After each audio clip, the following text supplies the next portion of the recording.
How's it going, guys? As you can tell, I'm excited. This is 1 month on minoxidil. Let me get into the progress that I've made so far.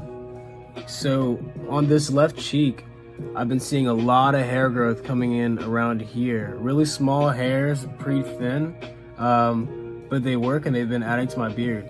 Up in here, I've been seeing a lot of growth under my eye, so I've just been shaving that stuff down. Same goes for the other side. Hair up in here, I've just been shaving it, trying to keep it as maintained as possible because I don't want a big scraggly face. I've been experiencing some shedding, but other than that, no crazy side effects. Nothing that I haven't been able to, deal with on my own. I'm still applying morning and night, still twice a day, right? Still 4 hours in between my applications. And this is what I've got so far. I'm pretty excited. We got 1 month down, and I'm expecting to be on minoxidil for about a year. So we're gonna see how the next 11 months go. Hopefully we see some serious beard progress and I come out of this hairy as hell.